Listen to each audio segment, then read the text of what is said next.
Oakland is in New Jersey. Hello, everybody, and welcome to Deep Dive Zone, a Sonic the Hedgehog replayed podcast for fans of all shapes and sizes. I'm Devin, your host, joined here, as usual, by my co-hosts, Lauren, Bruce. How you fellas doing? How you doing, Bruce? I'm doing a lot better now that my wisdom teeth don't feel like they're about to rot out of my mouth. It's a big coincidence that you had to cancel last week, because I got addicted to crack cocaine, and so I was going to cancel that week anyway. Jesus, alright.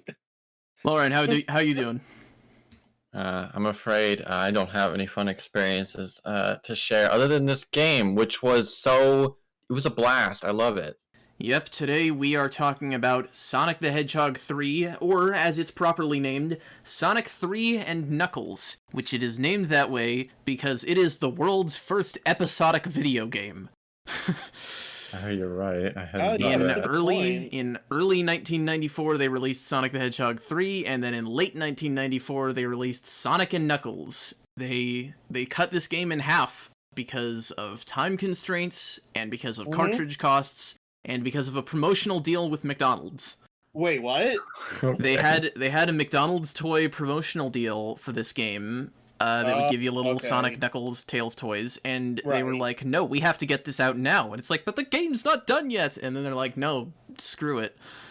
Well, hey, the benefit of it getting split into two games is that we got the experience of lock-on technology. Yes, the Sonic and Knuckles cartridge released as this weird... It's a cartridge with another cartridge slot on top of it, and you put Sonic 3 in there, and that gives you the real game. I guess the benefit of it is also, I believe it works with Sonic 2 and 1 as well. In Not Sonic 1. 2, it allows you to play as Knuckles, and Right. in Sonic 1, it just gives you extended Blue Sphere levels because they couldn't figure out how to make Okay. Knuckles work with Sonic 1's palette. Oh, right. It does do That something makes with sense. one. I forgot Okay, about I that. knew it worked with 2. Yeah, we wouldn't get Knuckles in Sonic 1 until the Taxman port. Gotcha, okay. Anyway, Sonic 3. Yeah, I think it's pretty good. I think that it has a lot... this is by far the game, out of all the ones that we've talked about so far, this is the one that has the most nostalgic value to me, because this was the one that I actually had as a kid. I've told part of this story, which is that I played Sonic 2 on my parents' friends' former tenant's Genesis or something like that. But I didn't get to play that much because we weren't over at their house every day of my life. This was the game that we bought the PC version. This was also the first Sonic game to get a PC port as far as I can recall. Maybe one of the Saturn ones did, but this was the first classic Sonic game, certainly. And I played the hell out of that thing. Which is probably why, the title screen theme is my favorite in the series. Sonic's sprite in this game is my favorite out of the series. It does have good sprite work. It's different. He has a very differently shaped head, and his pose is more at like a 3-4 sort of degree angle. Yeah. Because in Sonic 1 and 2, he kind of stands not profile, but close to it. And this game also has a bit more of a story than previous games. This game has a little cutscene pretty much connecting almost every level in the game, I think. I can appreciate that. Yeah, It's and it nice. starts... I think it does not start directly after Sonic 2, even though the game makes it look like they just take the tornado from beating the first Death Egg to just immediately going to Angel Island, but I don't think it is. I think there's a few days between. But after Death Egg in Sonic 2, they knocked the Death Egg down, and it fell onto Angel Island and knocked it into the ocean. Damn. Oh, okay. I need to read these manuals before playing them, probably. Yes, which is why the famously floating island, Angel Island, is in the ocean at the start of the game, even though the Master Emerald is still there. But we don't know any of that when we start. When we start, we just have Sonic and Tails flying, and Sonic goes supersonic because they still have the emeralds from last game, which I guess means that that's the first instance of an actual canon difference between certain endings of the games, because in Sonic 1 it didn't matter. Oh, yeah. And our new guy, Knuckles, burrows out of the ground and punches the super out of Sonic. In Knuckles' most glorious moment of the series. This is, that's the coolest thing that Knuckles ever gets to do. It's all downhill from here. Damn. Sad but true. I love Knuckles, but he is kind of a butt monkey of the series. It's fine. I wouldn't say it's fine, but sometimes it's okay. I think it's there's an ebb and flow. There's a balance to maintain. Yeah. Because I don't want Knuckles to be uber serious, like, angry butt. Well, no, but, well, he's not characterized consistently when it comes to this game compared to the later games. You know, he forgets about the Master Emerald, it seems like. And he actually, I mean, he gets tricked by Eggman, okay. But they exaggerate his stupidness, I think, a lot of the time. In this game, Knuckles is more of just a trickster who shows up to just be a jerk to you, which is a fun dynamic, because Sonic doesn't really have anything like that, someone who can actually mess with him.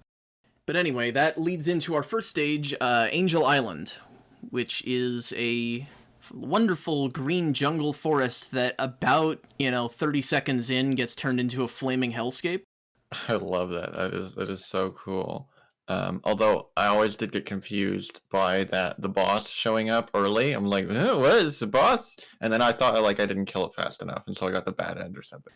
Yeah, that's the weird thing is, what is that thing called? Fire breath? I think that's what it's called. I would always try to jump on it and bounce on it when I would first reach it, and you can land on it maybe 8 times, maybe 7, but you'll never be able to kill it in that cutscene. And that's a recurring thing that weirds me out in these games, is you can hit bosses in cutscenes, but it doesn't do anything. Yeah, that is strange. But it does, having sequences like that, it does do an interesting amount to immerse you a little bit more than the previous games, which were just kind of loosely connected levels. That certainly is true. There's a lot, going on even throughout the levels. It feels like they're like events rather than just you go through the stage and then the event is the boss at the end. Well, not even at the end of every stage. They added a boss at the end of every act in this game. I love that. Yes, you now have a different boss to fight every act. The mini boss will always be, some kind of, I think the term they use now is super badnik, which I think are all a little bit pathetic. Like, most of the mini-bosses are pretty easy, I'd say, but they take just as many hits as the main ones, so I guess your mileage may vary. And yeah, Fire Breath is the first one. He shoots out a plume of flame, and sometimes he does some missiles upward. I don't know if that's just with Knuckles, I don't remember. We'll get to Knuckles' playthrough later if either of you did one, which maybe it was just me, I don't know. I have in the past. Yeah, that's fair. I have not done Knuckles at all. That's alright. But you beat him and such, and this game also has smooth transitions between acts, which I find really very like neat. that. That's cool. It makes it feel like the levels are, just Actually connected. It's nice. Actually, I guess maybe the reason I was forgetting Fire Breath's attacks is because I had a fire shield, and so I beat him extremely easily. Yeah, that would do it. I had a lightning shield, and so I was able to hit him even when he flies up really high. I'm like, oh, that's so cool. Yeah, this game introduces elemental shields, which are one of the most wasted concepts in the series because they're pretty much only in this game. Are they? They're in a couple of other ones, but they're only used to their best potential in this game. You can technically get them in Lost World, but I don't even really remember what they do for you. But in this game, Sonic has different abilities because his default ability is called the Insta-Shield, which is just like a little one-frame slash attack, basically, that expands your hitbox but also negates damage, and that thing grinds through bosses. I really enjoy making use of it. So cool, yeah. Because bosses, more in this game than any other, they can hit you with the exhaust flames from them. Yeah, I noticed that. Yeah, that's true. So if you want to get the best, speed or time, you have to use the insta-shield to negate that. I don't know if I should talk about... We'll talk about the music later, never mind. Well, if we're talking about music, there's the fact that they have a different theme for each act. Also, just like they've that was what I was going to say, is that now in the games, Act 2 has a totally different remix of the Act 1 theme, basically, which they will do for pretty much every Sonic game after this, except for Sonic Rush, but then it's just different by character, so that, is basically the same thing. Right. And I guess if we're going to get into it, the soundtrack to this game is wonderful. I love how the different themes sort of go along with the tone of the area, because Angel Island Act 1 is, of course, this cheerful sort of tropical jungle theme, and then Act 2 is literally, they do a key change, so it's in minor themes, because it's all on fire and everything's dead. Subtleties I never would notice. I do like the soundtrack. I think it's a little weird that they replaced 2 themes for the Sonic 3 and Knuckles version, both Knuckles theme and the boss theme. or the mini boss theme. Well, I don't know. I actually don't remember the specifics of which tracks it applies to, but I know why this game has, like, 4 different variations on its soundtrack. Because this game has the original Genesis soundtrack with a couple changes that they changed in the And Knuckles version. And then there's 2 different versions of the PC version of the soundtrack, which is obviously in a different, MIDI sound font, and it even has 2 different settings, so the songs have used different MIDI instruments in the PC version. But the PC version and the recently discovered beta version of Sonic 3 both have different tracks for Carnival Night and Ice Cap and Launch Base. And this is because on Sonic 3's musical composition team, there was Brad Buxer from the band The Jetsons, and none other than Michael Jackson composed music for this game, which you can hear in some of the vocal clips in some of the different themes. I think you can hear his, woo sound effect in the original boss theme. And that is a very surreal thing to think about. It is interesting. Because, this is, someone who was literally the biggest musical star in the world, and getting into the things, the problems that people might have with Jackson aside, it's also weird because Sonic's shoes are based off of Michael Jackson's in one of his music videos. I don't know if it's bad, I don't remember which, but he has, these black shoes with big straps on them, and that's what Sonic's shoes are based off of. Interesting. Okay, I knew they were based off of his of Jackson's shoes, but I didn't actually know what shoes. I don't remember which. It's just one of the ones that he wore, and that's overlooking that there are other weird musical references in the series.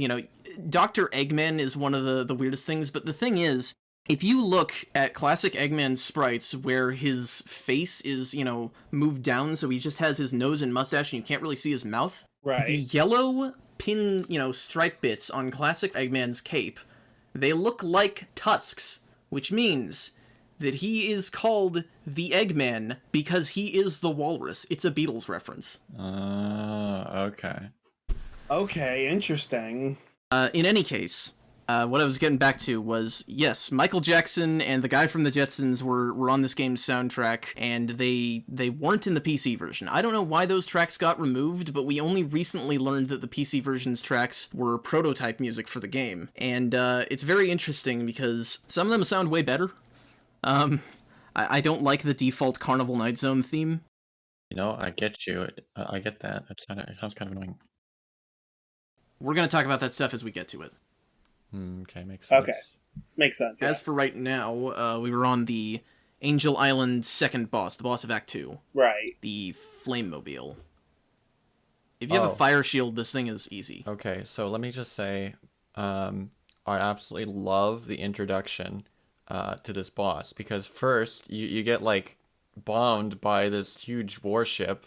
Oh yeah. Right. I guess I did that in with Wing Fortress, but this one is better. And then you hear this mysterious sound, and you catch a glimpse of Eggman in the background, and then you go, and then he bursts through the waterfall and burns the bridge, and he's got the rad music, and I just love it. That is really cool.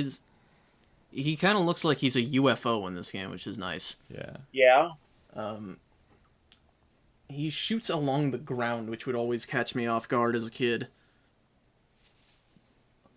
But as usual, Fire Shield makes short work of a boss that uses fire. A lot of bosses use fire in this game. Well, yeah.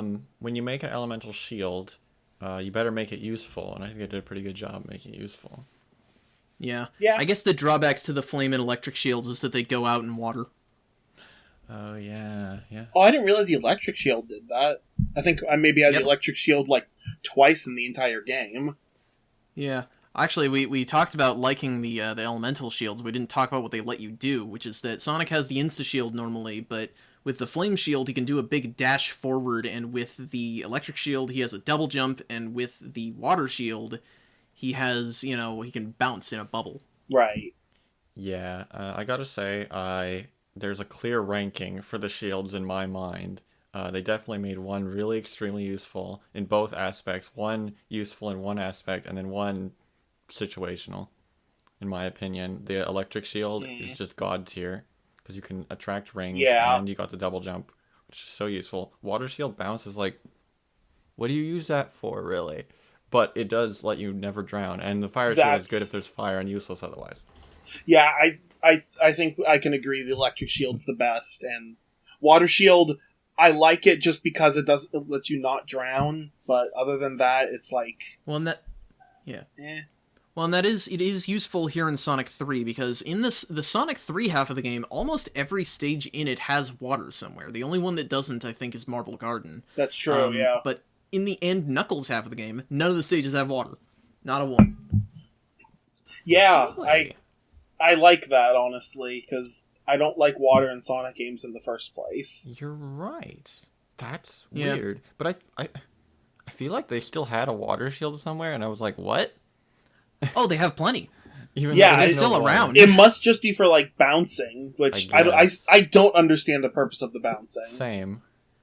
Well, it can give you a little bit of height if you keep doing it, but that's it. I guess, yeah. I suppose if you're one of those people that does like challenge runs of the game where you try to bounce off as many enemies in a chain as possible, that would be useful. But people already do that without shields. So. Right. Right, yeah. Either way, it's better to have it than not have it, especially when your second level is a water level in the form of Hydro City. You mean Hydrocity? And so the 30-year debate continues. And by 30 years, I mean 28 years, but close enough. Some people think that this zone's name rhymes with velocity, and some people are right and think that it's a city of water. I only say Hydrocity because I know you hate it. Oh, I know. I don't know that this has ever happened to me before, but during this playthrough of the game, I held left at the beginning of this stage, and then I instantly died because I didn't have any rings as you fall on top of an enemy. It was hilarious. Oh my. Yeah, I mean, that's what happens when you have to enter the stage through the top. Or from the top, you know. Right. I don't love Act 1 of this stage, how it starts, because that was, you know, I would always get stuck just on that little section as a kid, is, you know, it's like between falling into the water at the start and, like, getting to, like, either the upper layer or traveling through the water underneath after you get shot out of that room by the currents. I spent a lot of time there as a kid because I was just a slow player. I mean, but after fair. that, it's an alright first act. You know, I like the jazzy music. Funky? I don't know. Jazzy, funky, yes, you know. Music makes the whole stage for me. Yeah. I must concur. I've discovered that actually I was just bad at Sonic games when I was younger. Obviously, I mean a lot of people were, because I said, Sonic 1 Marbles was just terrible. But actually, I gave up on the second stage of every of the classic games. I never could get past this zone, nor marble nor chemical plants. So. You know what? Yeah, I think I forgot to mention this, that I never got past the first stage in Sonic 2 8-bit. So. When I first that's played it. normal, because that boss is a nightmare. Oh, I don't even think I got that far. Oh, okay. I was a stupid yeah, kid. You must have realized at some point that you downloaded the wrong version. Yeah, and the best part, it was on the Wii, and it was on the Wii Virtual Console, so I couldn't get my money back. Yeah. I spent like $2 on a game I didn't want. $2 gone forever. I mean, maybe that's why Nintendo has you buy points to download games, is so that they don't have to offer refunds. Because I know Steam got in hot water for not doing that, and that was why they have refunds now. I mean, Nintendo does actually just straight up say, unless your region enforces refunds, you're not eligible for a refund, which is BS. But that's very rude. Yeah. Yeah. I don't have a lot to say about Hydro City Act 1. I do have things to say about its boss, the Big Shaker, I think it's called. Oh boy. Because it's very fast, and it's kind of annoying to hit without getting hit yourself. Oh yeah, this thing. Yeah, this thing always stresses me the heck out. Yeah, it's...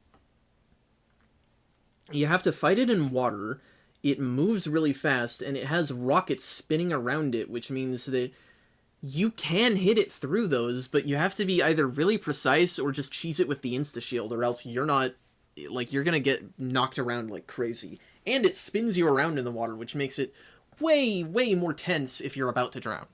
Yeah, I don't think I've ever drowned when it's spinning me around, but I always panic when it does anyway. Yeah, well, it feels like a crapshoot, but also, when you beat it, when your character does its victory pose, you can still hear the little alarm that plays when you're underwater, and you worry, am I going to drown on the stage clear screen? Okay, I'm so glad that's not just me. Yeah, I've never actually tested if, like, because in this game, you beat bosses, and then the signpost from the first two games drops down. And that's funny because it's like, that's basically a reference, because nobody is going to understand what the significance of the signpost is without knowing that you would run past it in the first few games. Right. Oh, yeah. But it falls down from the sky and you can knock it back and forth. So part of me wonders, what if you knocked it back and forth, and got to the point where you were drowning and then let it stop? Can you actually drown on that screen? Because I don't know. I've never tested. I would assume in theory. Yeah, I mean, this game, it has plenty of ways to kill you otherwise. I don't see why I wouldn't expect that from anything otherwise. Yeah.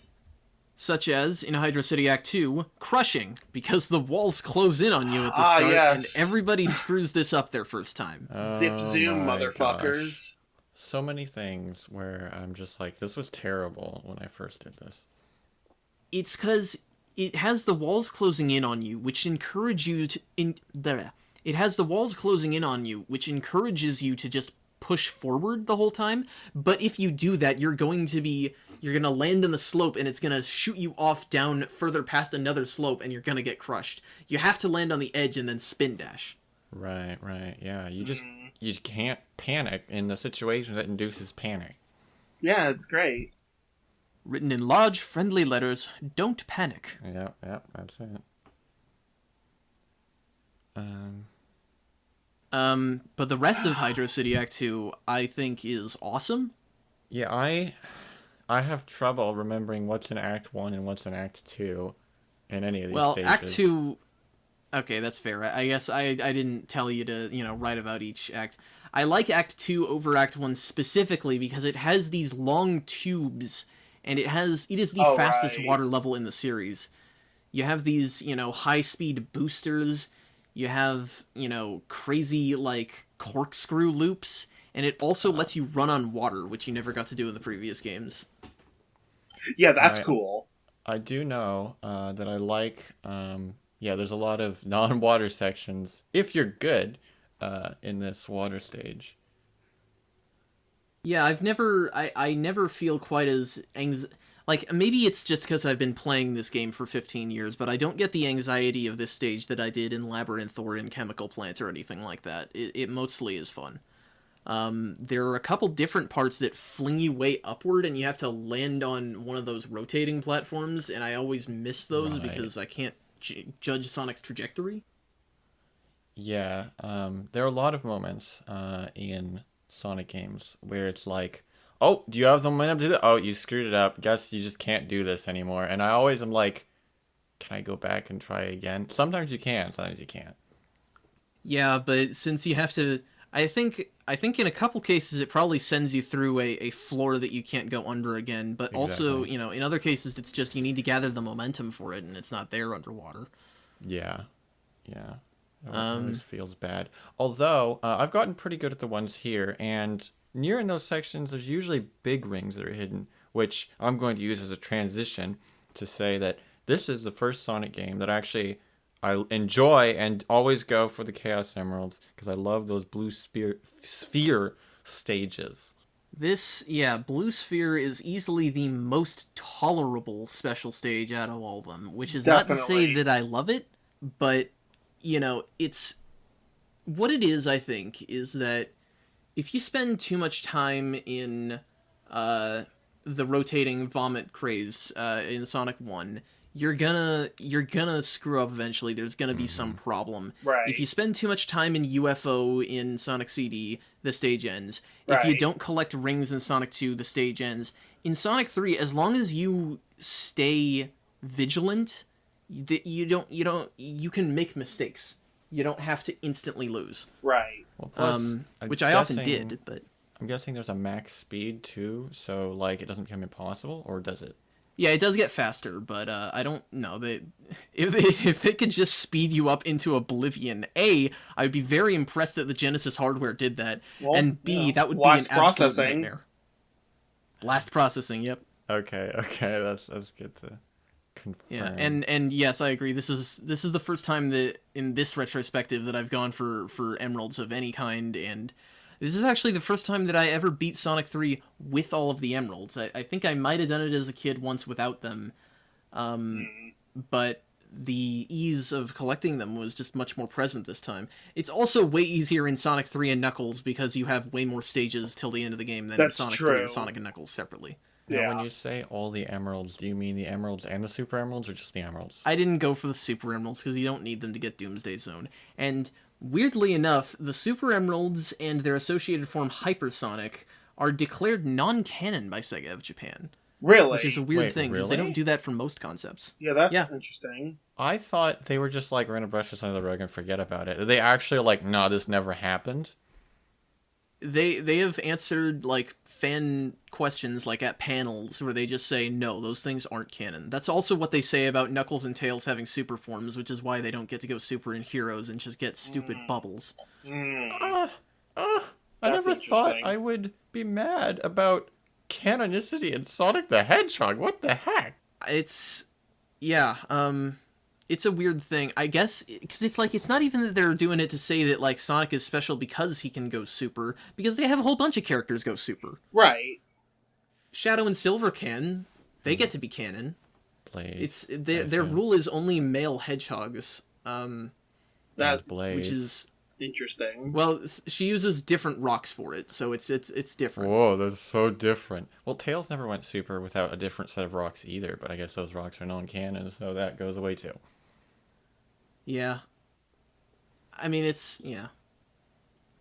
I think it's just that they didn't want to keep adding progressively more and more Dragon Ball Z forms on top of it. Because here's what it is they like Supersonic. Supersonic was the one that they chose. Right. And so if they didn't say that, fans every game would be saying, where's the Super Emeralds? Why isn't Sonic using Hypersonic? That's fair. And not that I want to get into power scaling discussions in Sonic the Hedgehog, or anything else for that matter. Well, see, if that's the concern, which I don't know if it is, but I would have to say that including Supersonic in so many games makes it not feel special anymore. So, like nowadays, it's like, oh, just go super to solve the problem. Well, you haven't played some of the newer ones, but yeah. Oh, okay, maybe that doesn't stick forever.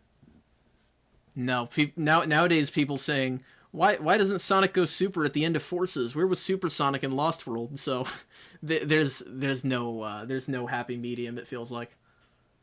You have to make it occasionally. You can't be like all or nothing, man. Whatever. Yeah. We're going on a tangent here, but in any case, I like the emeralds in this game. Yeah, it's surprisingly not painful. Yeah. I don't think there's much else to say about Hydro City. I do have one Act more 2's note. bosses... Oh, sorry. Go ahead. No, okay, I'll go first. I do have one more note before the boss, which is those piranhas. I'm actually impressed because I feel like real piranhas that are like biting you to pieces because they don't instantly defeat you. I think that's actually kind of neat. They drain your defeat you, rings, which but is a hurt you, metaphor I mean. for your flesh slowly being taken off your skin. Right. Yeah. Or bones, as it would be. Mm. The boss is interesting to me because it gives you like 4 different ways to hit him. You can use Insta-Shield, you can wait for him to drop down, you can jump on top of his water corkscrew thing to get an additional hit on him, or you can be launched up by his bombs. Right, I that's remember the interesting. bombs. I always like using the bombs because they give you a lot of airtime when you bounce off them, but you're also not on screen, so you can't be sure if you're going to hit him again. Right. my brain was like, wasn't there another way to hit him? And I was thinking about him pulling the bombs up, like, no, that's Mania. Oh, yeah, they have their own spin on things, don't they? But, Oh, yes, sorry, I didn't even realize I was making a joke there. I'm funny without even trying. Good job. Alright then. Marble Garden Zone is kind of annoying. It's got a lot of verticality to it, which makes it hard to go fast. Well, you know, the moment you can't go fast, it's bad. Yeah, what's even the point, Yeah, man? well, you see, Sonic is not a platformer series. Sonic is a hold right to win series that is occasionally interrupted by platforms. The sad part is that there are a lot of people that do think that, or would get angry when Sonic games It's an aren't ebb and fast. flow, as we say. Yeah. What is not an ebb and flow is these stupid spike crushers that can kill you when they're retracting if you push on them. I hated that so much. That's never happened to me. When you said the stupid spike, I was like, he's talking about the spinning spike balls, right? I hate those. Those are also annoying. Yeah. But the crushers, they, oh boy. No, they got me a couple times. I know they got Bruce a few times. Yeah, they got me. I don't know how many times, but they got me quite a few times. You know, actually, this zone is like more like Spike Garden, because there's a lot of things with spikes. They're like fake spike enemies too, which aren't actually spikes. They're just springs. Like, why? I like that Spike Garden. It is funny, but I don't know why they wouldn't make it spikes. Because that's a badnik, so why would he not just make it a badnik with spikes on top? Yeah. That's literally unbeatable. Yeah. Because it's not like Sonic can destroy spikes by spin dashing into them. You can still He almost made the perfect robot. Yeah, damn, Robotnik, what are you doing, man? Well, there are so many creations by Eggman where you just change one thing and it's unbeatable. Yeah. Well, this is something I'm saving for Adventures of Sonic's discussion, but one thing that I've noted is that a lot of the ways that they try to portray Sonic as clever is by making Robotnik situationally stupid. Mm-hmm. I like the idea and I guess of that's just situation. one more. I like the idea of situational stupidity. Yeah, and I guess that's just one more thing on the pile. Yeah. You once told me something in response to this when I brought it up. Like, why the heck is there always Achilles heel in every Eggman boss? Well, not every, but a lot of them. And you always were like, oh, well, it's because Eggman wants to give Sonic a chance. It's like a pride thing, and I've always been like, right. yeah, I get that actually, and that's my headcanon. No, it's a good one. Makes That's sense. the one the comics follow. There's a bunch of spinning tops in Marble Garden that I am annoyed by. Those are just weird. Like, they break my gotta go fast pace. Well, they just feel a little uncomfortable to pilot because they go up the more you run, but they also spin the more you run, and they don't stop spinning nearly enough by the time you hit the ground, so they always launch you forward. Right. Yeah. I'm so glad that you can't spin upwards and get crushed by the ceiling. When I first played the game, I was so panicky. Like, if I go too high, do I get crushed? And then I later learned that, okay, it doesn't kill you. Yeah, they would do that, wouldn't they? They might. The Act 1 boss is a complete rehash of Mystic Cave Zone. It is? Yeah, it's basically just Eggman's tunneling mech from Sonic 2 again, but the only difference is that it can hit you from underneath if you don't wait for it to turn around. Oh, yeah. I guess you're right. Huh. Yeah, I didn't realize that. I don't really blame them. There's a lot more bosses now, so. Right. Yeah, that's true. It's a little hard to make all original bosses. I guess not all original. Act 2 has crumbling terrain that makes it so that I never see the upper path of Act 2 because it crumbles before I can get to it. All I can think of really is that I think I mentioned this boss felt like it should have, not this boss. This stage felt like it should have a hang glider from Sonic 2 8-bit. I mean, that's kind of what the spinning tops are. So I get your reasoning there. Yeah. The spinning tops, honestly, were still better. Oh yeah. Yeah, because they allow you to ascend. Right. I'll have to look up a guide on how to steer it. Yeah.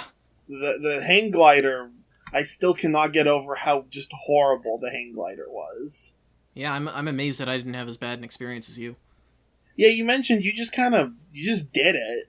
Somehow. You know, the light of, God Takashi Iizuka shone down on me, even though he didn't work on that game. Damn. I believe this was the first game that Iizuka worked on, and now he's the creative director of the franchise since Adventure 1. But we'll talk about that later. I said the first boss was a copy of Sonic 2, but really the Act 2 boss is visually identical to the Sonic 2 one. It just doesn't play it all the same because he destroys the ground and just makes the ground a bottomless pit. I don't know what the heck he does. Yeah, but I was gonna say, how does he? Here's the thing. Remember, what the heck is a bottomless pit anyway? Like, it's a pit that's so high that you die when you hit the ground, I guess. And so he just drills so ridiculously quickly that it's faster than Sonic can fall. I don't know. He's a 300 IQ genius. Yeah, he's smarter than we are. I guess the only thing I could say is you're kind of up in the mountains here, so maybe he causes a landslide? This place looks warm. Yeah. Luckily, Tails comes and saves you, even if you're not playing with Sonic and Tails. He does, well, he saves you from dying, but not from having to play this boss, which is annoying. Yeah, very annoying. He has kind of fucky hitboxes, and you lose all of your rings if you get hit once. Mm-hmm. It's hard to pick them up, at least. I don't know. Right. Maybe you can, but... I don't know. Not very well. He comes at you from different directions, and I don't know how his mech works. I guess it just transforms to put the drill in different spots. Maybe do a Michael Bay Transformers movie starring Jim Carrey. It's kind of interesting that the boss telegraphs the direction it's coming from, though, by how it zooms into the background. The sprite they use on Eggman for that is very weird. His head is all red, and it looks kind of like he's screaming or something. I don't know. He just really wants you to know he's coming. He looks like Purple Guy. These are things... What? These are not things that I was thinking. No, I was saying these are things... The sprite of the original... Your first thought... these are things I just wouldn't notice because he zooms by so... To be fair, I don't think I noticed it either. Yeah, that's fine. I like the way that it fades to nighttime when you beat him. Get to see a little evening light in... that is kind of cool. Oh, yeah, yeah. Which leads you into Clown Zone. Clowns. Yeah. Unlike Casino Night, or Spring Yard, if you call that an equivalent, it kind of has some of the same vibes. Carnival Night doesn't actually feel like a happy carnival in any respect. It feels like a dark... Well, because it's dark, I guess. But it just feels like an evil carnival. Yeah? Yeah. They should have done more clown themes, really, and just, amp that all the way up. Well, it's called Carnival.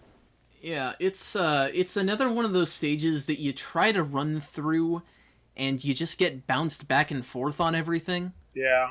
Or, you try to run through, and then you just run into an edge slope, and the game is like, no, you clip through there, and you instantly die. I don't understand what happened. Oh, did that happen to you? Yeah, that happened to me.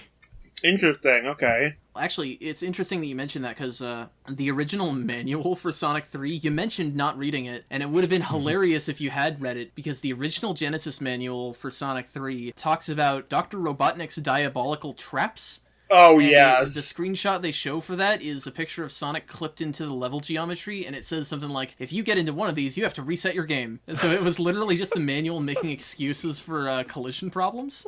Because the levels are way too big. And I cannot think of anything funnier that they could have done with that. That is so Can I just say, real quickly, that I really feel like the levels in this game are sometimes, way too big. Yes. We will get to levels where I wholeheartedly agree with you. Not yet. These ones still feel fine, but yeah. No, I think the base game... design. The base game is mostly fine. Actually, I think the next stage is a little too big. Let's see. Next stage is... no, still fine in my opinion, but yeah. We'll get to it. But in Sonic 2, especially, and CD to a lesser extent, well, to maybe more of an extent, depending on how you play, but in previous games, it was either you were forced into these tight linear environments like in Sonic 1, or you had these very open, pretty flat spaces where if you held right and jumped, you would not see that much trouble playing through the levels. Whereas in Sonic 3, you have to go a whole bunch of different directions, and you have multiple different cramped sequences and very open ones that are all lined up next to each other, which means that navigating the stage is, it feels like it's made to be a challenge rather than just to be an environment, which is good in some ways, but it does mean that you feel more put on edge as you play, and I definitely think that comes into focus in some of the later stages. Yeah. Yeah, you have to be very careful, and as I've said before, I usually take Sonic games slow because that's the best way to not just die over and over. Although, by this point in the game, I turned into Super Sonic because I got all the emeralds, and then the game becomes really, really easy. It's kind of, I don't know, the way they balance Super Sonic, like, I don't know if I could have done it better, but it does completely throw off the balance of the direction, except when you run out of rings and it's totally screwy. Yeah, he's so fast that it can kind of just do whatever it wants. But this was one of the stages that got the music change, and I hate the PC version of the soundtrack, which is funny because I grew up with the PC version, but the beta version of the PC track I think is miles ahead of Clown Carnival, which is amazing that that's one of the songs that, they're like, oh, Michael Jackson worked on this one. It's like, oh, was he phoning it in this week? Because it's just, a pre-existing melody, but with like a rap beat over it. Yeah. Right, yeah, that's true. And this is something that people have pointed out, is that all of these tracks, the Act 1 and Act 2 versions, the Act 2 version is just the Act 1 version missing some instruments and percussion. Yeah, it is. The Act 1 boss, I don't like it. It's really weird. It feels out of my control. It's Beyblade. You have to open it up and let him Beyblade himself to death. That's true. It also destroys the platform underneath, which is what gets to me, is because, I don't think I've ever had it make, like, a clean hole in it, but I have always feared that it would. Right, yeah. That's another, like, can you die on the end screen thing, is can you kill this boss, but also have a hole underneath the platform so that when it comes down to the ground, you can run underneath and have the platform crush you to death. Oh, I just realized this basically confirms my theory that a bottomless pit is just a really, really long fall. Yeah, I suppose so. But yeah, I always wonder, but I never want to test things like that, of course. Of course. Yeah. Well, and as frustrating or weird as we may find the music or the boss, nothing comes close to what's in Act 2. Do you guys know what I'm talking about? Is it the barrel? It's the barrel! Oh! This thing frustrated me for literal years, and everybody talks about this. Everybody knows about the Carnival Night Zone barrel. But it's the worst thing in the world, because it's just a red and white spinning barrel platform, like every kind you've seen in the game, and that you've been jumping through for, throughout 2 acts now. I don't even remember if it comes before or after Knuckles turns the lights off. I don't care. But you get on this one, and it's the only way through. It is an entirely linear stage at this one junction, and you have to know that in order to get through it, even though you can influence its momentum by jumping on it and by having Tails jump on it, you can't get it down far enough to actually progress. You have to learn that you have to press up and down on your controller in order to move it up and down and to build momentum and then eventually jump off of it. You know what? I got to say, I'm glad that I watched Vinny Vinesauce's playthrough of Sonic 3 all those years ago, so I actually knew how the barrel worked. Yeah, I had to deal with this in real time, and I never got it on my own. I had to ask, I think it was like a brother of a person that I only saw at my church years and years ago, because I didn't know how to look things up on Google then. I wouldn't even have known what to call it, because everybody calls it a barrel. I never knew that it was called a barrel. Fair enough. Yeah, honestly, fair enough. Yeah, no, I'm in the same boat as Bruce. I knew going into this game how to deal with the barrels, but I have heard much about the pain. Yeah, lucky you guys. Fucking people. You fucking people. And it is of course funny in retrospect, because if you know how to do it, it's literally there's no problem. You just right. Right. I guess it's just because it's the only thing in the game that has you do anything like that. You never have to press up in the game for anything else. Yeah. Actually, that's wrong. I guess you have to on the Marble Garden boss. Oh, yeah. But, once you beat the barrel, that means that you've matured. It means that your balls have dropped, and you can fight Eggman in that stage, who drops his ball on you. Thank you, Eggman. That boss, see, some Eggman bosses are like, okay, he's trying to kill me, and some Eggman bosses are like, it looks like he's just, he was like, he had a weird dream or something, and he's like, oh yeah, what if there's this boss? You just bounce the ball around. Like, that's not very threatening. It's not a very threatening boss. I master plan. I drop a magnetic orb on the ground. Then what, Lord Robotnik? What do you mean, then what? That's the whole plan! Yes. Mm-hmm. Pretty much. It's not that hard. I guess if you have a lightning shield, it's probably completely easy, but it's not even that hard without it. Yeah, no, that's true. After that, you get one of the best stage entrances in the game, which is that you shoot yourself out of a cannon and arbitrarily land in Ice Cap Zone. And there's just a snowboard waiting there for you. Yeah, which means that, if Sonic had aimed just right, I could have avoided this stage. Yeah, you just shoot yourself right to launch base. Easy. Yeah, geez, that would have been nice, Sonic. This is our first instance of Sonic doing extreme sports. That's true. Oh, yeah. Suddenly I'm getting flashbacks to missions in SADX. We'll get there. Yeah, this one controls better than the one in Sonic Adventure in that it's completely automated. Yeah, that's true. It's just an extended cutscene. It does have one of the best video game tropes, though, which is the ice level with the slightly depressing musical track. Or at least minor key. Huh. I guess you could call it that.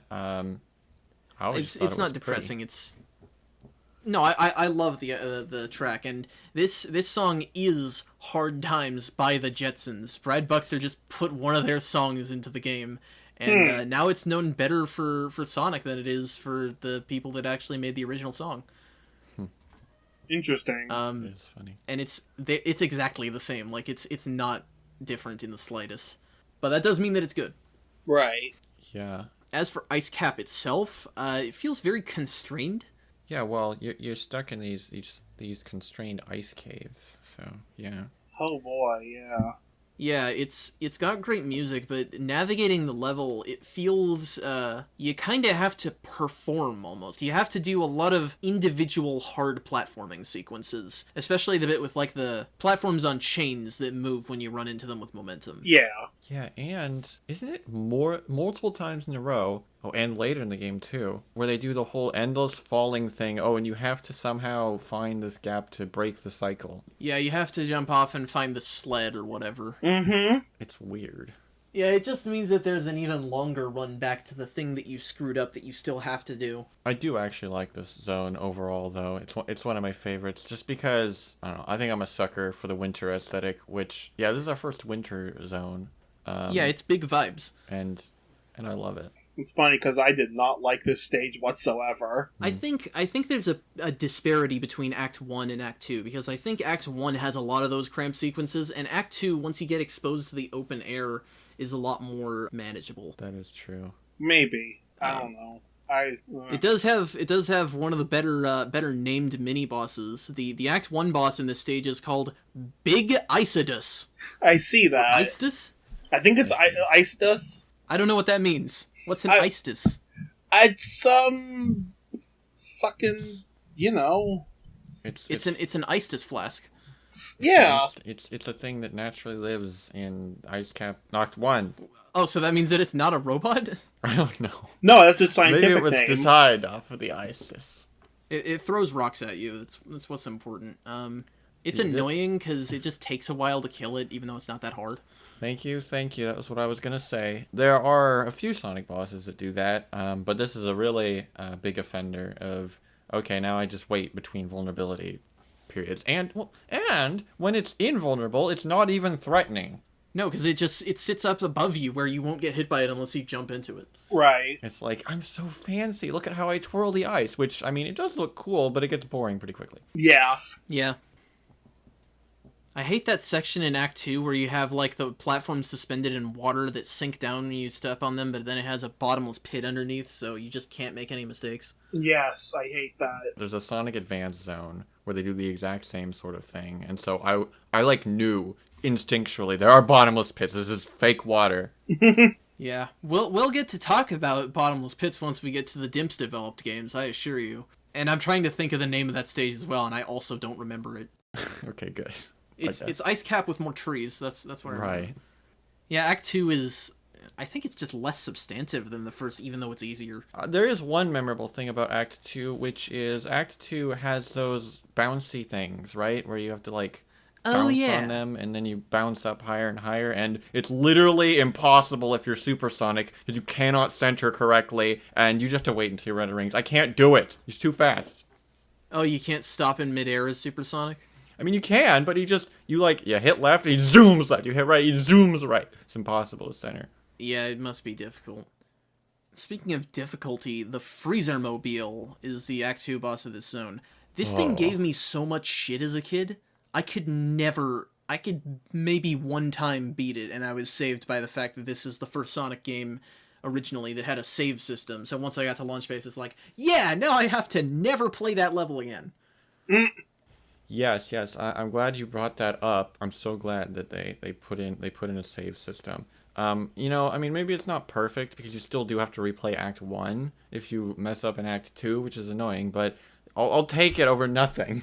And when it comes to a hard boss like this, because this is a boss with two phases, where he has his platform that lowers down and shoots freezing breath at you, and then he also shoots freezing breath onto that platform just to mess with you if you get on top of it. And then once you hit him like 4 times, I want to say, maybe 5, it just breaks off, and so then he just rhythmically shoots freezing breath at you as he sidles along the ground. It's just a massive middle finger. Yeah, it's just a big annoying thing, because it also makes it way more likely that your rings will bounce off screen, because it knocks you back. Yeah, it does, yeah. You get double knockback. But now it's easier for me than it was as a kid, obviously, because I can just abuse the insta-shield. Yeah, there you go. Not as Knuckles, though. It's even harder with Knuckles. Everything's hard. Well, a lot of stuff is harder with Knuckles. Speaking of harder with Knuckles, Launch Base Zone is our halfway point in the game. It's the end of Sonic 3, and it's tough. It's really kind of annoying to navigate. Yeah, I think I got lost in it, 3 or 4 times? It was a couple times. It's got zoom tubes, it's got spinning things that you get stuck on with gravity. It's got Amogus. It's got crushers. It's got lasers that come from the ceiling, alarms that send birds at you. I love that. It really solidifies for me the whole, you're storming Robotnik's base. So, you can actually trip alarms. I think that's neat. Right. That is kind of cool. That'd be a neat, visual thing to do, is just have it, have more and more alarms set off the further in you get. Oh, yeah. But given that your path around this stage is a big twisty knot, it's maybe a little hard to implement. There's 3 different sections on here where there's just kind of a closed loop, where if you don't hit the Amogus sus button to move the red and black striped wall, you're gonna get stuck in there. There's one part in the stage where if you hit one of those, when you first see it, instead of skipping it, then it blocks you off from a secret, and it's just why do you do this to me, man? Yeah, this was the point where I couldn't find special rings a lot of the time. I only started finding them again once I got to the and Knuckles half. Yeah. I will say, I like the special rings, how they're all hidden, that's kind of neat, but also, it's kind of annoying. You kind of have to memorize a lot of the locations if you're really going to get them quickly. At least it's a tricky thing to balance, because in the first few games, you at least had some reliability, where as long as you had the rings, you could be certain that either the checkpoint or the end of the level would come up, and that would be your chance. Whereas in this game, it's you don't even know that you've missed it. Right. I don't know when to say this, but the music of this stage has a sound effect that sounds like a cracking egg to me. I don't know if that's what it's supposed to be. Is that the same one that's in Carnival Night? Yeah. Okay, then I know what you're talking about. Okay. I like the percussion. It's just somebody going, go!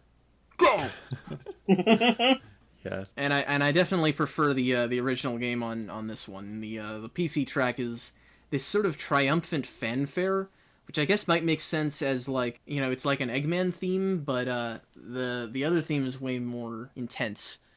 And I didn't even go over the one for Ice Cap because we know that the original is the best on that one because everybody loves that track. Interestingly though, the PC version of Ice Cap is Crystal Egg Zone from Sonic 2 8-bit. Huh? It's a remix of Crystal Egg Zone. It is? Oh, that's neat. Yeah, I didn't know that until I looked it up like 2 days ago. Yeah.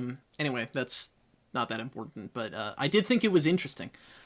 It is interesting. Knuckles commits a bombing in Launch Base Zone. Damn, Knuckles is committing a terrorist act. I don't know. Is it terrorism if you do it to Eggman, who is also a terrorist? Well, he's still on Eggman's side at that point, so I think he's trying to get at you. Is it terrorism if you do it to yourself? Right. You're trying to incite terror still, even if it's just terror in yourself, so... Actually, none of this is terrorism, because they're trying to kill a specific target. Terrorism usually goes for fungible that's targets. true, so it's just an assassination attempt. It's about sending a message. Actually, when I play this game, I usually forget that the instant shield is a thing. But I always remember it when I encounter the grayish-black Orbinauts in this stage, because it's the only way to reliably beat them. Yeah, they're you can't touch them with anything else, pretty much. Because they don't send their balls off at you. I needed a better word than balls. They don't send their spike balls at you, like the ice ones do, or like some of the other ones do. And they only move when you move, which is kind of unnerving. This was the start of some Badnik designs having, you know, that little head that the Orbinauts do. But in both cases, there's like this, you know, it's got a metallic sheen to it, but the darkest part is in the middle where the eyes are. So I always thought it made it look like it had a mustache. That would fit. Imagine if... I know there are some Badniks like this. But imagine if there was a whole series of Badniks that were all designed off of Eggman. Just an entire game of Eggman faces on, like, otherwise normal Badniks. So just Eggman Caterpillar, Eggman Orbinaut, Eggman Crabmate. Someone's probably done that. That would be a point where it transcends just, you know, a guy making things in his image, and it's like it's become like a weird, like, postmodernist interpretation of the myth of Narcissus or something like that. The Twin Hammer mini-boss is easy with everyone. Yeah. It spins a spike ball around, and then it misses, and then you hit him. Yeah, it was pretty easy. Hammer mini-boss. The mini-boss, like, spins spikes around. What are you talking about? It's called That's the what Twin I'm talking Hammer. It doesn't That's look what like it's a called. hammer. It doesn't look like hammer. No, they don't look like hammers. I'm just saying what it's named. I don't have anything better for you. It's called Twin Hammer. Okay, Listen. weird. These are the devs who gave us Big Icidus. I don't think we need to think too hard about it. It's fine. You know. Act 2 has water in it. Does? Yeah.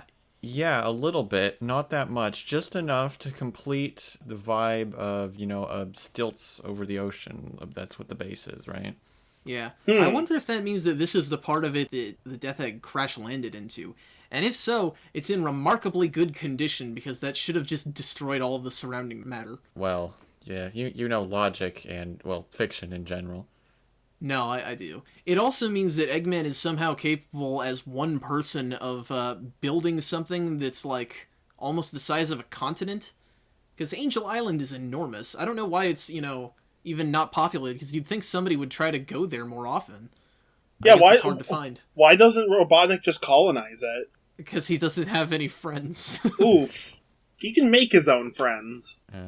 That's one of my favorite discussion topics. This is something that Ross Scott, who is a YouTuber I like, he brought it up in his video on Sonic Heroes, which is that if Eggman weren't technically doing crimes and were just like a businessman, the law would not be able to touch him. No. Like, the law would protect him, because he could argue that even though, you know, because his empire, he is a one-man empire, his machines are self-sufficient, they will build each other, because he doesn't hire anybody, there are no employees of the Eggman Empire, which means that legally he could argue this is all the labor of one man, which means that he could have a monopoly on, you know, potentially all industries, you know, except perhaps the artistic, and the law would protect him, not the people trying to stop him. That is true. Not that I expect Sonic to settle for that. He would, if he can't stop Robotnik legally, he'll stop him illegally. Sonic's gonna fucking sue Robotnik into the ground. That Sonic Boom episode is gonna be great when we get to it. I like that one. Yeah, it's kind of weird. Usually Robotnik doesn't try to do anything legitimately, but he's also got those casino zones. So, like, does he have, like, actual casinos? Or is it just an aesthetic? I know later he does, but I don't know wonder about if that's how he games. makes his money, actually. That makes sense. Probably, I mean...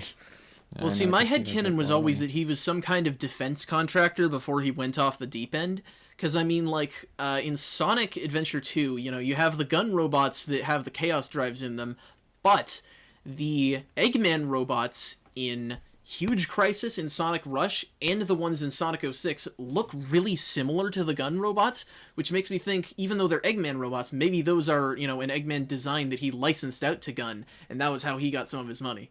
So he's Lockheed Martin. We're game theorizing now. Yeah, Lockheed Eggman. Hmm.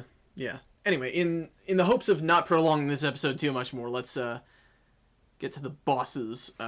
Ball shooter boss is easy. Boy. But well, it's annoying. yes, that is true. Yeah. You can just jump on his thing and then jump on him. Yeah, it's pretty simple.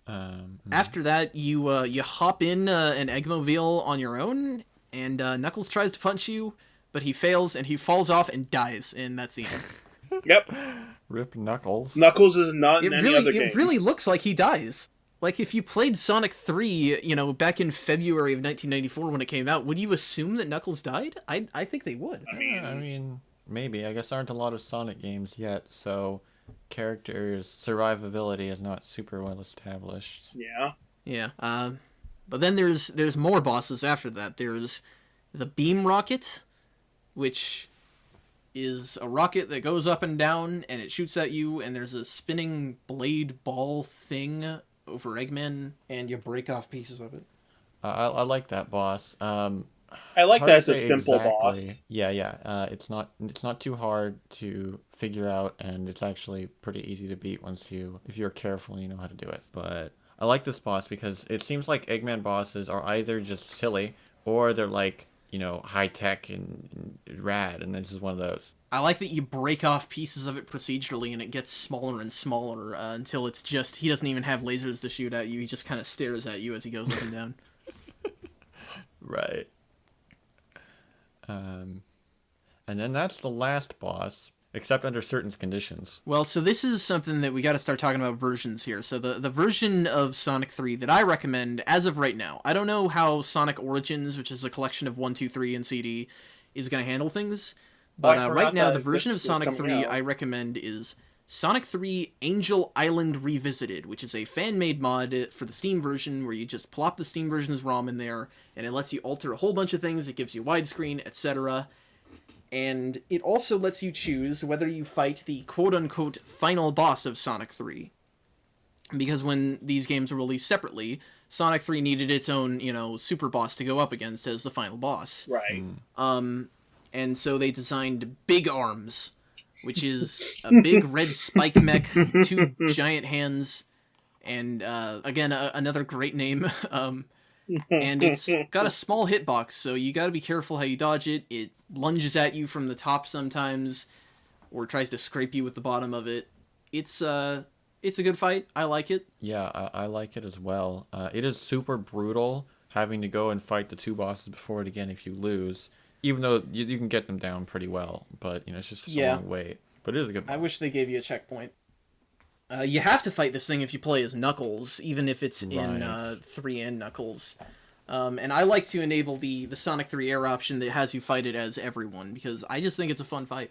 And I do agree that it sucks if you have to refight the other 2 bosses. And that was what Bruce did. As I watched him play it, he fought Big Arm and he got frustrated with it, so he turned off the option. But then both of us collectively realized at the same moment, "Ah, crap! Now we have to go all the way through launch base again." Oh yeah. A pretty flashy conclusion after because it was supposed to be the end of the game, right? Kind of. Well, it was the end of Sonic 3's half of the game, yeah. You beat the boss, and then the whole Death Egg that launched partially. I have trouble following the story. because So I it's think not what it is told. that the platform you fight the bosses is attached to the death egg, and then it detaches when you beat them. I don't know why. I don't know Okay. what exploded that made the platform detach. But then the death egg falls back down. So you managed to get the death egg to crash into Angel Island twice in one day, which is very funny. Eggman likes to raise the stakes so high, so he's like, okay. So to make this super intense, I will tie whatever machine I'm taking down Sonic with to like the stability of my entire base. Yeah. It's funny, you know. Yeah. And speaking of funny, we went from me being addicted to crack cocaine to Sonic getting addicted to mushrooms in Mushroom Hill Zone. That was a stretch, but I get it because, you know, Sonic and Knuckles, it was released separately, but it is a little weird to be like, launch space, that was terrible, and then the difficulty curve goes. yeah, the difficulty curve is all over the place after this point. Mushroom Hill is easy. You know, you get knocked around by stuff, but it's not full of bottomless pits. It's not, got a bunch of, super dangerous things you need to not get hit by. Yeah, it's very pretty though, even if it is a breeze. There's a breeze, haha. Yeah, this place has a lot of this island has a lot of forests on it. And Oh, did you mean a Eggman hates breeze because Knuckles turns on the thing that does the wind at you? Did you just get that? Yeah, I'm just getting that now. That's pretty Good good. job. There's also chickens that blow wind at you. Yep. The first boss is a lumberjack, and he's okay. He sleeps all night, and he works all day. Eggman hates the forests because nature's gotta go, man. Gotta chop it down or whatever. Nature's for the weak. I do think that this boss has... I don't even know if it's intentional comedy, but it has one of the funniest things, which is that it chops down a tree to knock wood at you. But if you fight it as Knuckles, it does an extra chop at the end, and it chops its own head off, which starts flying around and attacks you. Jesus. Oh, okay. It's been a while. I guess I forgot that. Or unless, do you always see that? I think usually... I mean, I'm fast, so I don't know, but... Act 2 is basically the same, that it just suddenly becomes autumn. I love that. I absolutely love how fresh just a change of colors can make something feel. It's magic. Well, and I think that doing things to aesthetically differentiate between the acts is a really smart idea, and it manages to save on the resources because you're using a lot of the same assets, but you change the visuals so dramatically that it creates a distinct feeling. The only thing I wish is I wish they had gone for like maybe a sunset light in it as well. Yeah, that would have been nice. Yeah. Then we would get more times of day, because we have day, we have night, and then we have sunset. Yeah, that'd be. Well, I'm trying to think how the day-night cycle in Sonic 3 progresses, if it's consistent, but I don't care that much. I've been playing a lot of Elden Ring recently, and the golden trees in that game mixed with the sunset light is very, very... It speaks to me. It's a very nice autumn feeling. What's not nice is whatever the hell is going on at the end of the level, which is that everything's white and, like, crusty. I guess what it is like Eggman's mech is, like, sucking the life out of it or something? Oh, yeah. What the heck is Eggman doing there? He's like, I'm a chill underground with a satellite dish. Maybe he's trying to contact his brothers among the stars. I don't know. Right. The prototype of Sonic 1 did have UFOs in it, so you never know. Actually, more likely, he is sending a distress signal to Flying Battery. I just thought of that. You know what? That's probably right. That makes a lot of sense, actually. Okay, mystery solved. Yeah, There you go. Congratulations. I hadn't thought of that before. Okay. Yeah. The boss itself, you gotta jump over some spike things, and it uses, its masterful fake mode 7 to make them look all 3D as you run past. Oh yeah, I think it looks neat. I do like the way this game uses, like, parallax scrolling to make the environments look really wide. You especially see that underwater, where, like, on the line break of the water, it, gets way wider as you go down. And I'm trying to think, have we had an Infinite Runner boss yet, or is this the first? No, I guess this is the first running boss in the series. Yeah, and it works well for that. Yeah, it's fine here. It's not a problem yet. I don't like as Knuckles how they have differently spaced spike bars, so you have to glide through them. How much do you have to conform the world to meet Knuckles' mechanics? Normally, they just give him different paths. Right. Next up, they do is one of the bigger difficulty spikes, in my opinion, because, I mentioned as a kid I had a PC version of this game, which let you play Sonic 3 and Sonic and Knuckles separately if you wanted to. And I always did that because I wanted to get to other levels, which I couldn't in Sonic 3 because I was bad at the game. So whenever I would end up here at Flying Battery, it would kick my ass because it is so much harder than Mushroom Hill Zone. Yeah. Mm. I had in my notes, the difficulty curve goes down, but in parentheses, what seems to quickly recover after this level. Yeah. I do like Flying Battery, though. It's like Wing Fortress, except way better, in my opinion. It's a lot better than Wing Fortress, but it shares a lot of... It inherits, rather, a lot of Wing Fortress's problems, such as when you have to climb along the bottom of the ship and jump on, thinly spaced platforms over a bottomless pit. Right. And weirdly, as much as we say, the difficulty curve of this level is strange, originally this level was supposed to be after Carnival Night. The cannon was supposed to shoot you onto the ship, and you were supposed to break out using the door as the snowboard in Ice Cap. Interesting. Right. Yeah, I've heard that. I guess that would have fit better. I don't know if it would, because it seems harder than Ice Cap or maybe not Launch Base. I'm not sure. Well, difficulty curve is a very tricky thing anyway. Yes, that's true. And in this case, there's a lot of hazards. There's capsules that have enemies in them, and others that have springs on them. There are some deliberate traps that annoy me, but that one always makes me smile. Yeah, there's the wire rotating cylinders from Metropolis Zone. There's computer mice scurrying around. They're adorable. Yeah, I guess that's what they are, aren't they? They remind me of the mouse droids from Star Wars. Oh yeah, I like those things. Which does imply mouses exist somewhere in the Star Wars galaxy. Lore. Yeah, I suppose so. But strangely, computer mice don't, because everyone just sits at keyboards whenever they're on a spaceship in that series. It's the 1970s. Yeah, but they do that in the modern ones. Because Star Wars is also, like, cassette futurism. Yeah, I suppose. I like the Act 1 mini-boss, which is a capsule that comes alive and attacks you. That is kind of... Yes, I do. Yeah, I that was actually pretty fun. It perfectly encapsulates the spirit of, why are you hitting yourself? Why are you hitting yourself? Why are you hitting yourself? It's yeah. It's a good one. I like it. Yeah, a lot of bosses that you have to rely on them to damage themselves are annoying, but this one's amusing. Yeah, we'll get to the more annoying ones down the line. Problem is, the stage gets a little self-satisfied, and Act 2 is really, really big. I guess it is. Takes a while to get through. There's the magnet ceilings, and there's the elevators that can crush you with spikes on them. And then it tries to scrub you with another boss fight by using the Wing Fortress laser again. Okay, yeah, I forgot that initially. I was like, okay, boss over, and I'm like, oh wait a second, there's another boss. Thankfully, it doesn't have you jumping on stupid spike platforms. You just have to survive. Right, that was kind of nice. Weird thing though is you can hit the laser to like damage it. It makes the damage sound, it flashes, but it doesn't do anything. I didn't even know that. Why do they do that? What's that for? I don't do that. Weird. What is it with this game and hitting bosses and them not taking damage?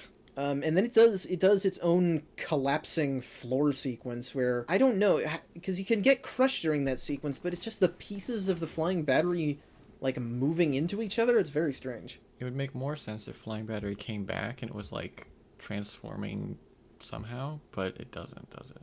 Well, they'll reimagine that in Adventure 1, I guess. Yeah, I was just thinking the egg carrier.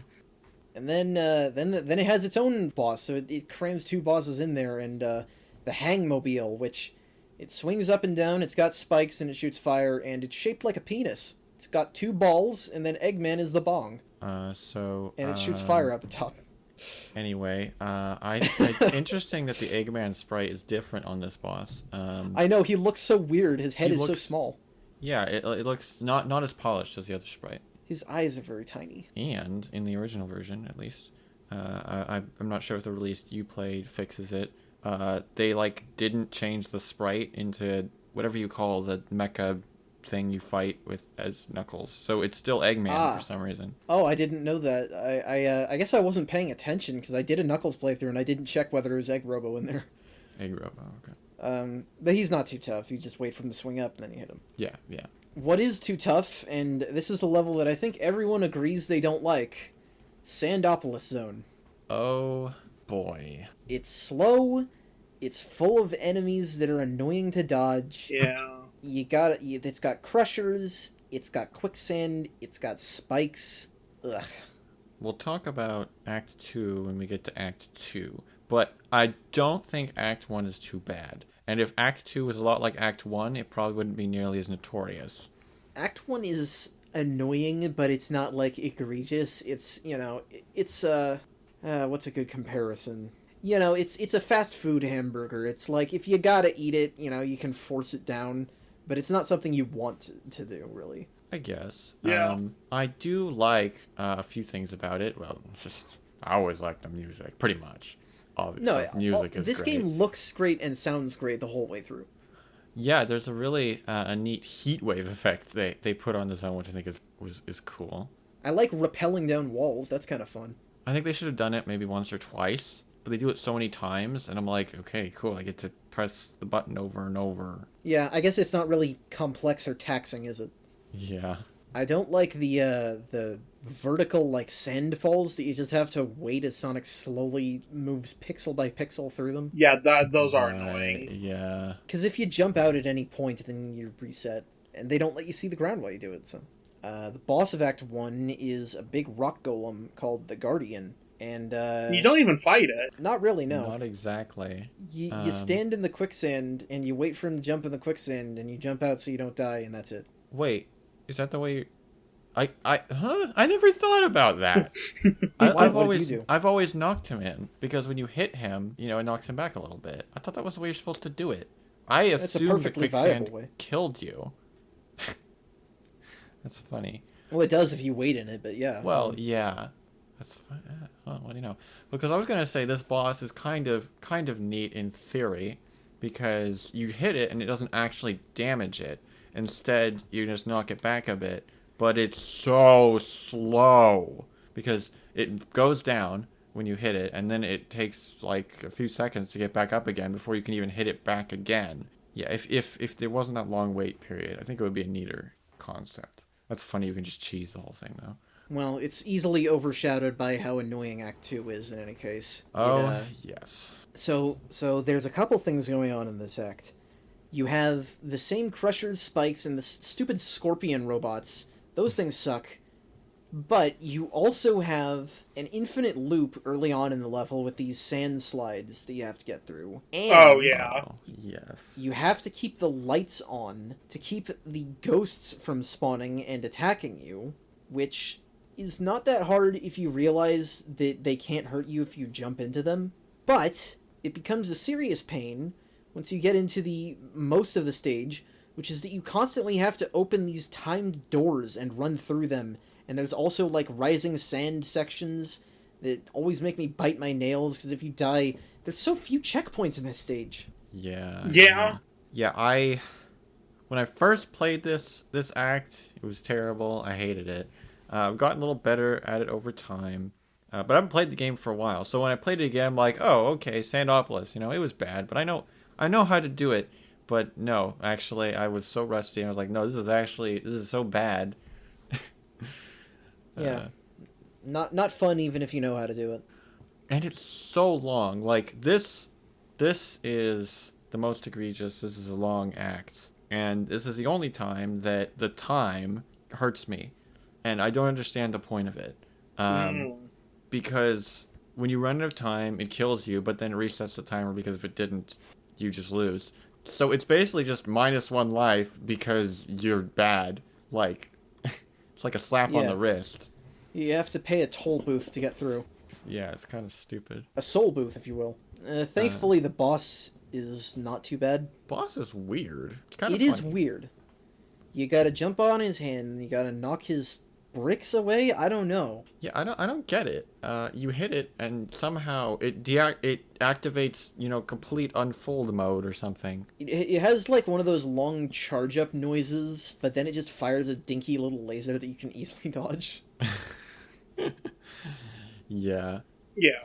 I will say this act, I kind of admire what they were going for, because it really does feel like you're trekking through this, ancient pyramid with all these traps and puzzles, because, in a lot of works of fiction, it's like, I don't know, I feel like, when you go through ruins, they're like puzzles for brave adventurers or whatever. Like, it doesn't make actual logical sense. There wouldn't be puzzles, but like, I feel like they got that, but then it's just not balanced well and also completely out of place in a Sonic game. I think that it comes down to, do these things mesh well with Eggman's robots? Because if you're saying that Eggman has reactivated all of these traps and he's used his machines to enhance them, that's kind of neat.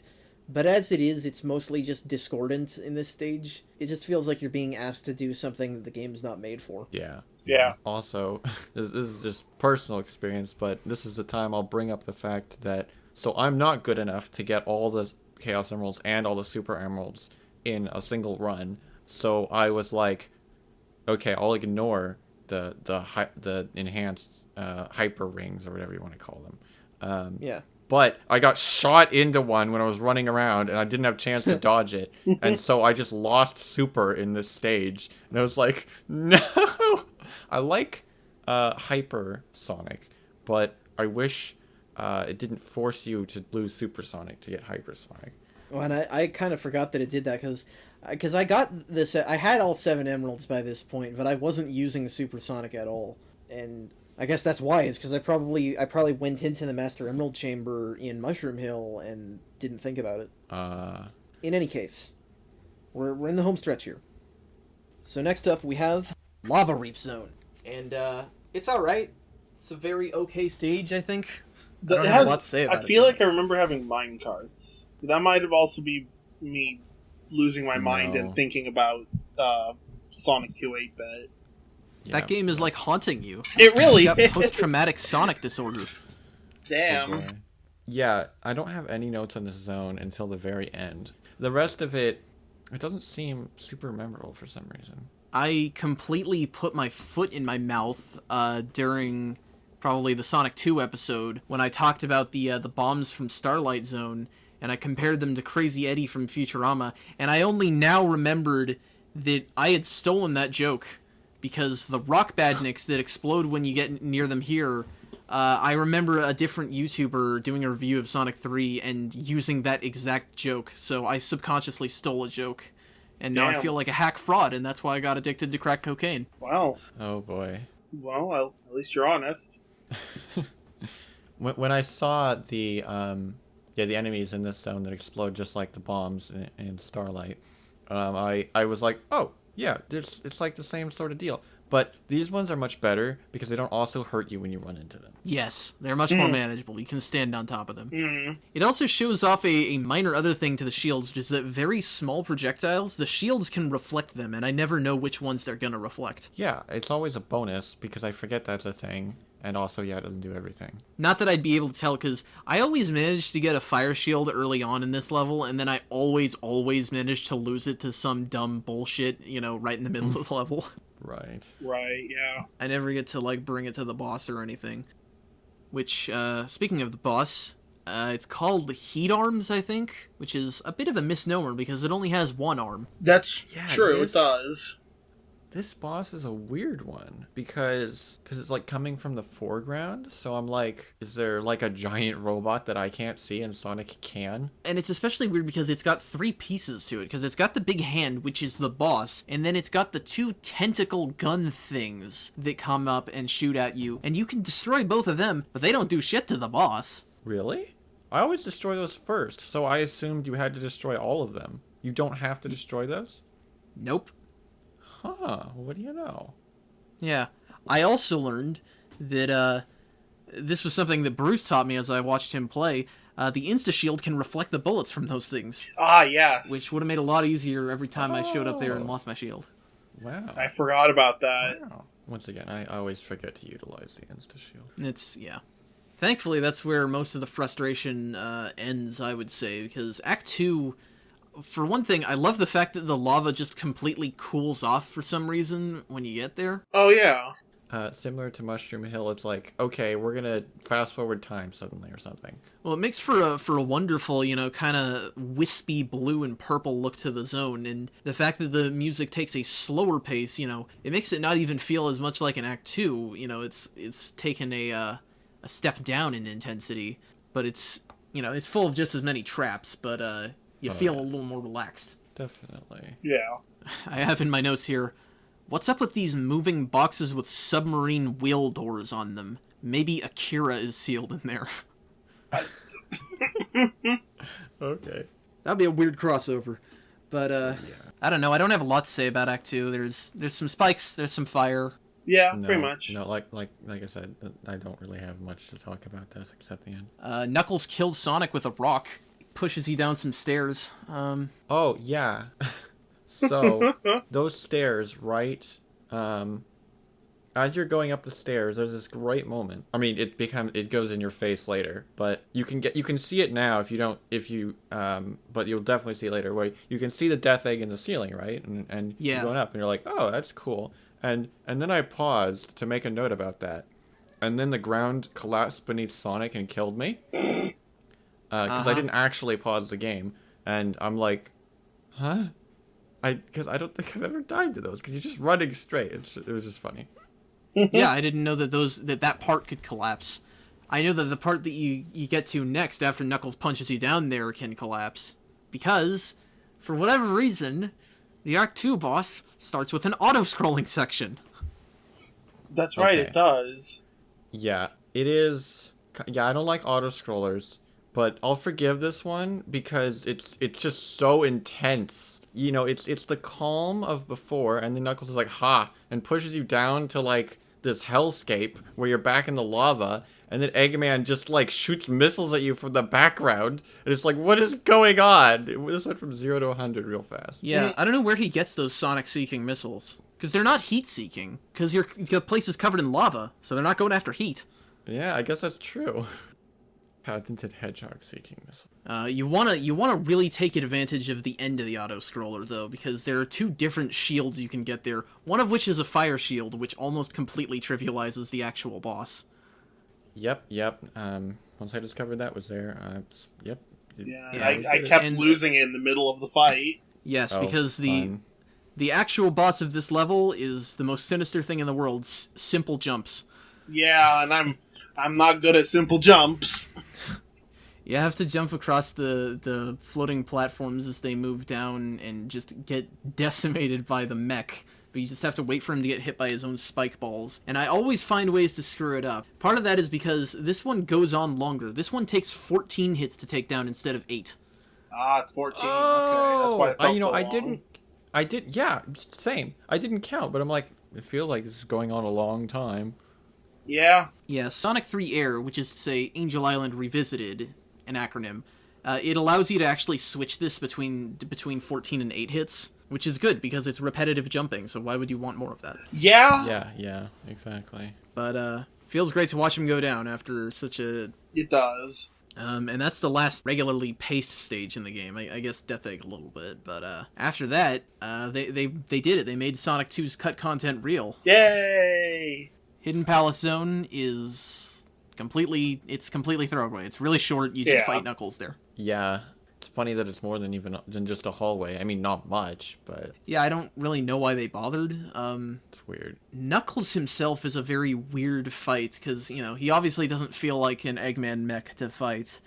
But just his patterns, it's like, I think sometimes you can hit him while gliding and sometimes you can't, and I don't know what the difference is. Yeah, I don't know. I don't pay too close attention to this boss because I feel like it's very easy to just damage boost through compared to It is other a bosses. bumbling boss fight, yeah. Bumbling boss fight. Although I will say, on this particular playthrough, for some reason, I was just running full speed to the boss, and I didn't stop when the music started. So I ran into him, and it was like the attack at the very beginning of the game where he knocks me back, but then it just kept going. So I was like, oh, that's perfect. Yeah. Well, thankfully, after that fight, Eggman tries to steal the Master Emerald, and Knuckles realizes that he was wrong all along, and that the guy who burnt down the forest on his island was actually a bad guy. And you can hit Eggman like 8 times as he steals the Master Emerald, but he doesn't go down. It would be funny if he did, and you could just completely screw up the game's story. Yeah, you just end the game right there. Sonic takes out a knife. That would actually be kind of, well, I don't know about the knife, but that would actually be kind of a fun like Easter egg where if you can hit Eggman like 8 times there, you can actually just get like an early ending. Yeah, well, see, here's my problem is that I tried to hit him that many times, But then the electric things that he uses to shock Knuckles, they hit me and I died. So I had to fight Knuckles. Okay, fair. That is fun. I've never tried to attack him there. I'm actually surprised the electricity hurts you. Something hurts you. Maybe it's not the electricity now that I'm saying it. I don't know.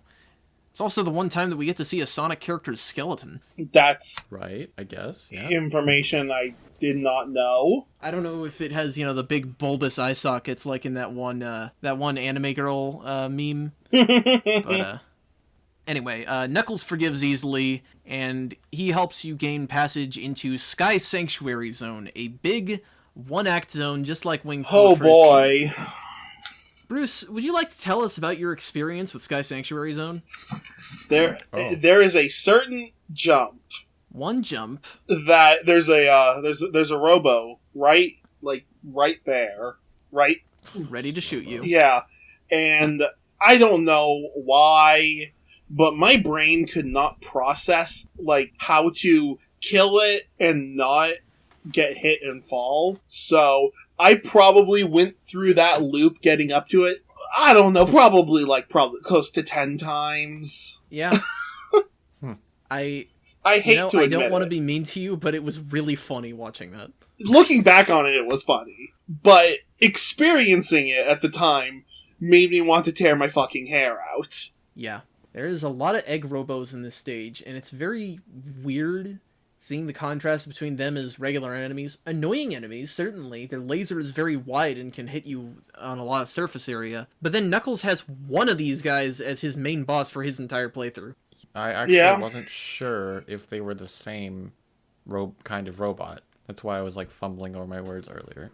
But I think it's just an egg robo. That is funny. Yeah, I like the egg robos. It's funny to see Eggman design a robot off himself. And there's this one bit in the level. A lot of the egg robots are just sitting there waiting to snipe you. But there's this one bit where there's a doorway and a bunch of animals jump out for some reason. Yeah. And they're like, oh, it's much. And then there's an egg robo and it hits you. And I'm like, I'm not even mad because that is hilarious. Yeah, it chases them out of there, which is a good little piece of environmental storytelling. You get to see the imperialism in real time. Makes me wonder if these are the ones that he leads with, and then he puts the other less dangerous badniks there afterwards. Oh yeah, that might make sense. Yeah. It would also explain the most dangerous thing in the game being in this level, which is Mecha Sonic, who first shows up piloting bosses from Sonic 1 and 2. That is so weird. It is the first instance of Sonic 1 nostalgia baiting in the series. You're because right. he uses the Wrecking Ball boss.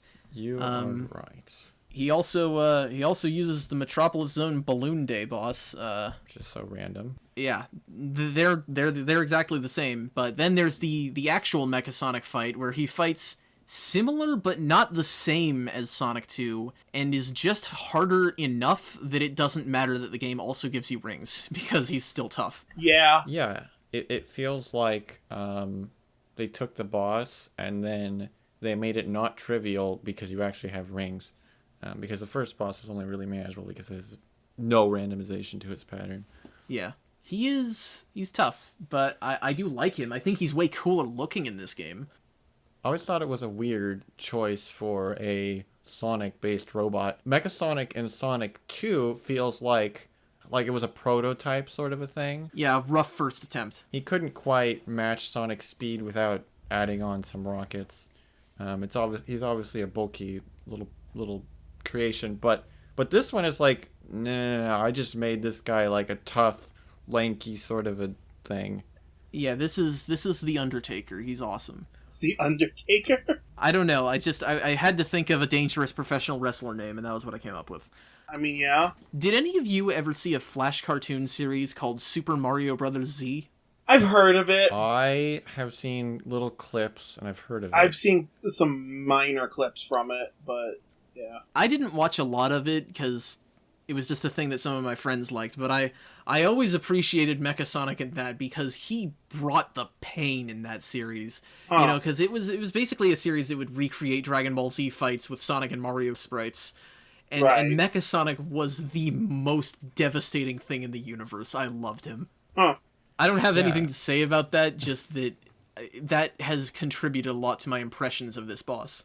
Yeah, there's something about Mecha Sonic that's very intimidating. When you beat him, he doesn't, like, explode. He just crouches down and, looks like he's about to get ready for phase 2, but then doesn't.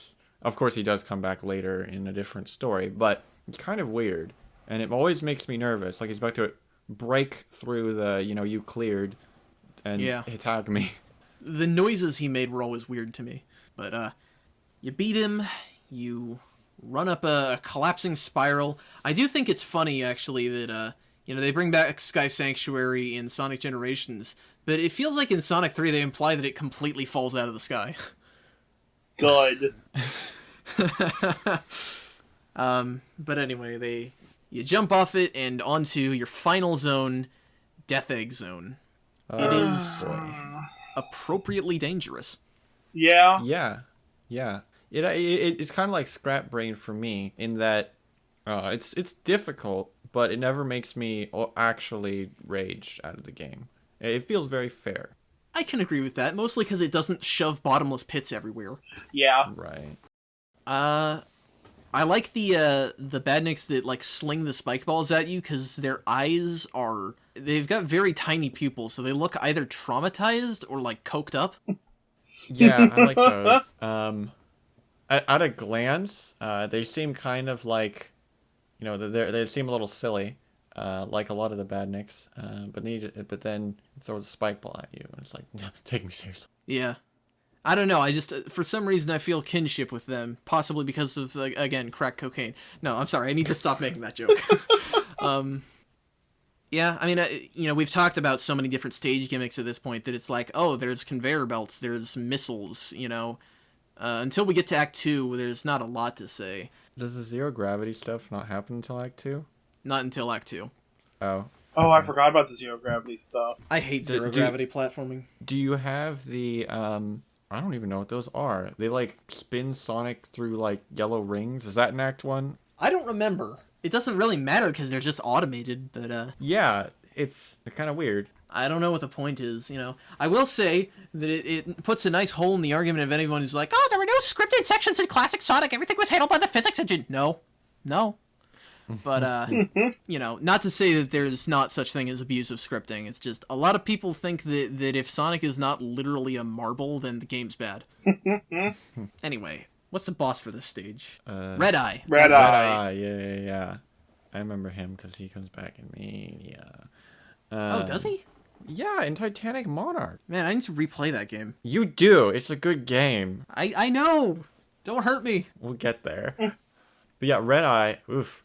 He means business. I think I beat him on my first try. What? Well, so Bruce pulled this out of a hat. He died to the ball form once. And I was right. I was like, yeah, you're going to struggle with this. He beat the ball form in his second try, and I was like, well, get ready, buddy, because I didn't tell him that it had a phase 2 where it spins the platforms real fast and does a big laser. He somehow beat that thing on the first try. I was like, what the hell, man? That thing took me so many tries, and I had infinite lives. Yeah. And he's never fought it before. Nope. We finally have an inversion, because I feel like a lot of the time, because I've played this game a million times, I'm like, but no, this boss still gives me trouble. To be perfectly fair, I'm pretty sure if I went back to fight it, it would give me trouble. I think I was like I was tired enough fighting it that I turned into like an idiot savant. Yeah, Bruce had 3 a.m. brain, and it gave him like drunken fist clarity. Well, okay then. Yeah, the ball form is obviously not that bad. It really just makes it annoying every time you die to the second phase, and then you have to go and refight the first phase again. But the second phase, spinning death platforms, it is crazy how you hit it, and it's like, you're going on a ride, buddy! And it spins you around like bad. Yeah, and I think that's where the difficulty comes from, because it makes it difficult to pick up your rings. All of the most legitimate but also frustrating difficulty in these games come from bosses that give you rings but make them really hard to get them back. That's true. Yeah, I prefer that, certainly, over just not having rings. But yeah, no, it's a hard boss, but I like it. It doesn't feel stupid, it doesn't waste my time in any way. it's not like complete bullshit or anything. It's just kind of like, ah! Yeah, very much so. Death Egg Act 2, final stage of the game. Let's talk about anti-grav. Okay. It's anti-grav. You have to platform on ceilings, which is always annoying. It messes with my head. Yeah. I think everybody has something like this, and sometimes specifically this, but especially when you have to do the moving floating conveyor belt missile thing when it's upside down. This zone is fair, I think, for the most part, but there's this really stupid section where right after a checkpoint there's one of those, and there are no rings. And so all my lives were gone from this. It was, like, infuriating. I was like, what the heck? You're always supposed to put rings near a checkpoint, right? So you're not stuck with 0 ring. Nah, they forgot or something. I don't understand. It is a trial. There's also that really weird bit where you get put in, like, a vacuum chamber or something, and you have to bounce off the buttons on a floating thing on 2 sides of it to get through. Yeah, I think I got that on my first try as well. I don't think I had much trouble with that. It's not really dangerous or anything. No, it's just annoying. And you made it seem like it would be really annoying, and then I did it really easily. I was just thinking of other gravity mechanics. I guess, yeah. Yeah, I kind of... Well, I'm a puzzler, right? So I think it's kind of a little neat diversion, but I don't like having to do it over and over because, well, I die and lose all my lives, and then I have to replay this stage. So, yeah. Well, maybe that's why they made the Act 2 boss just kind of tedious. It's called the Death Ball, which is a very funny name for yeah. I kind of liked it, to be honest. Well, you have to basically take the zoom tubes up and down to get him to drop his own spike robots on himself. And what I do is I always just stand inside the zoom tube so that nothing can touch me, and I just run back and forth. And that's what I saw Bruce. Yeah, that's basically that's what I ended up doing, like right off the bat. Yeah, which makes it take a while, but it's not that hard. Yeah, I think it was just a nice, chill boss, especially after, despite the fact that I really didn't have any trouble with Red Eye, it was still hectic. Yeah. So a nice chill boss was kind of nice. Chill boss. Okay, I mean, I guess that's one way to look at it. For me, I'm like, this is wasting my time. There's no engagement here because I don't know how else you're supposed to do it. Then I do the same thing you guys do. I just go between the tubes, because I guess for you as someone who plays with the time limit on, it would definitely change that. That doesn't really become a threat in this zone, but okay. No, I'm just saying it's just not engaging, in my opinion. That's fair. Yeah, I can agree with that. The concept is kind of cool, but I mean, I guess you're supposed to like spin dash into the enemies to like knock them up or something. You might be able to. You could probably optimize it, but I'm not that good, so I always just cheese it. I'll have to check and see what speedrunners do, because I imagine they don't do what we did. No, probably not. Well, after that, we finally enter Endgame. Yeah. Yes. We can talk about the first flaw with this final boss, which is that if you finish the death ball with rings, it lets you take rings in there, but if you die to it, it doesn't give you more rings. Yep. For some reason. Yep. What? I don't See, get it. we have problems with bosses not giving you rings in every Sonic game to this point, except for Sonic CD, I guess. But at least sometimes you can feel some sort of logic. In Sonic 1 and 2, it's, these are the final bosses, these are the difficulty walls that are going to make it so that kids can't beat our games just on, renting them. And in the fucking 8-bit games, it's, these are the bosses, these are the hard parts, we won't give you rings, but, at least it's the same rule for every boss. In this, it's like, it's not really a rule change, because you can keep your rings, but if you die, it is a rule change. Which is like, why would you make it harder if based on whether or not you die? You'd think that any game would probably make things easier if you die. Yeah. I have to imagine it was an oversight? I guess. Because it feels like you could just plop down 3 rings at the start of that and it would feel fine. Oh, easily. Yeah, that's what I would have done. It's certainly not a pushover if you have rings. Yeah, well, the first phase is fine, because it's just fingers, you just gotta time it. It's just fingers. I guess I should stipulate, it's not a pushover if you don't have rings and you're not super familiar with it. The entire fight has a very easy to learn pattern. once you've done it a few times. Yeah.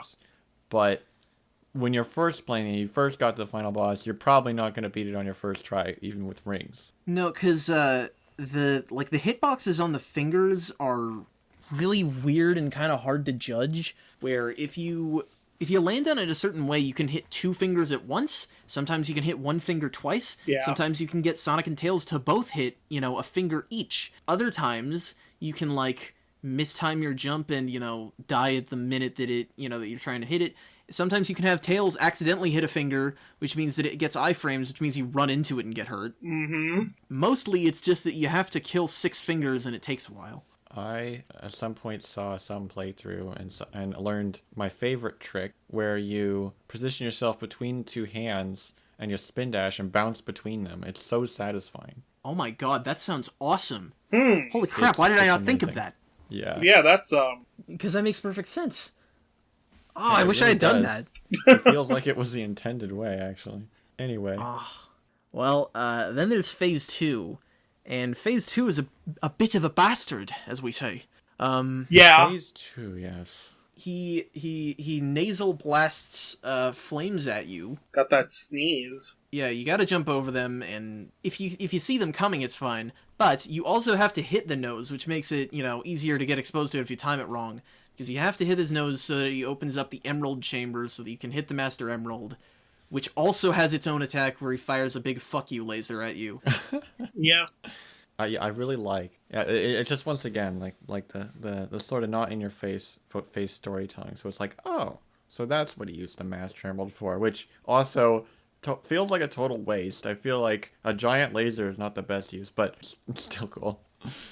Yeah, I think the problem is that we have this is the biggest robot Eggman has ever built, and it doesn't really use its size that much, because you only fight, its fingers and then its face. That thing could pick up all of Marble Garden Zone and throw it at you.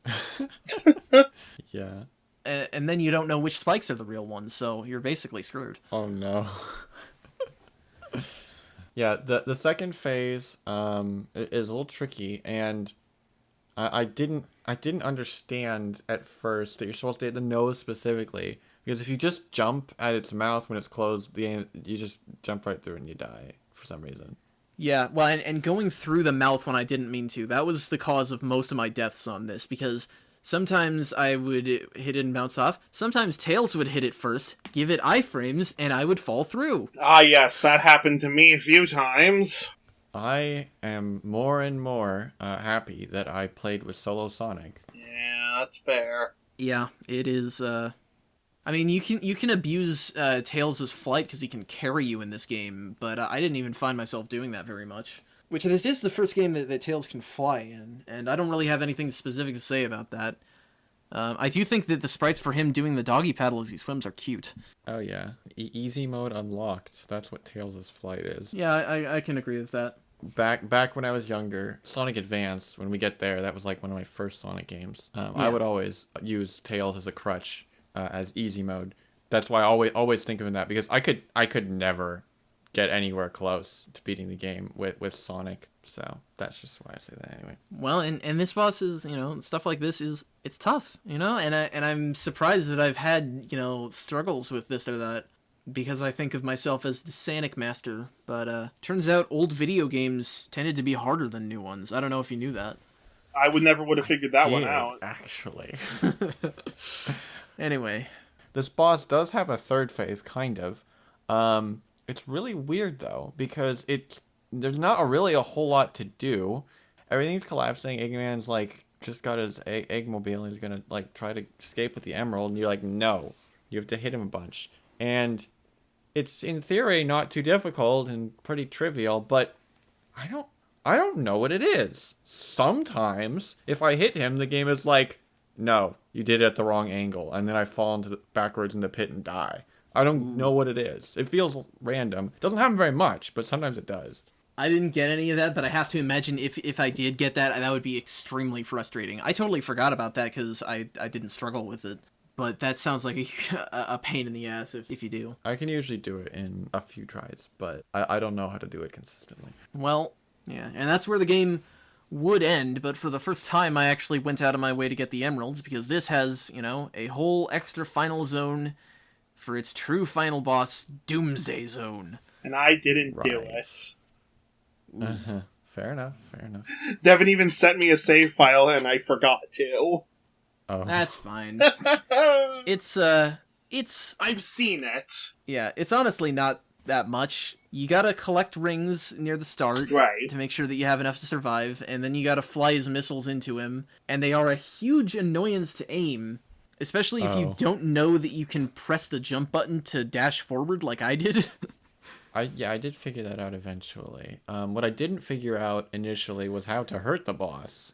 It's not evident that you're supposed to use the missiles against it. Well, and the screen is incredibly cluttered, so sometimes they'll hit him and you still won't know what actually happened. Yeah, supersonic bosses are always weird because they're bosses specifically designed with you being supersonic in mind, right? So basically, the boss always relies on knocking you backwards and wasting your time until you run out of rings and die. But it's I don't know, it's weird. It's not the way most video game bosses work. It feels like it just has to bully you until you lose rather than actually making you die. Yeah, I think it was a compromise because they knew that it would not make sense to have Supersonic not be invincible for a boss fight. So they had to design a boss fight that relied on the knowledge that you were invincible and how they would manage to make you vulnerable. Right. And that's why that becomes the foundation for Supersonic bosses, which is that they just push you back until you run out of rings most of the time. That's how the adventure games do it as well. Right. Although in SA2, the real final boss is the friggin' hitbox, but we're, again, not there yet.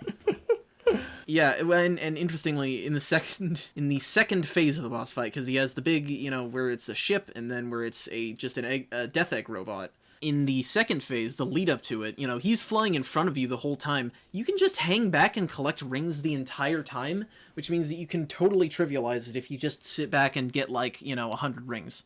Okay, so maybe you're better at the game than me. But when I first played it, when I did the second phase, so in the first phase, there's a long lead up where you have to collect as many rings as you can, and then the boss appears.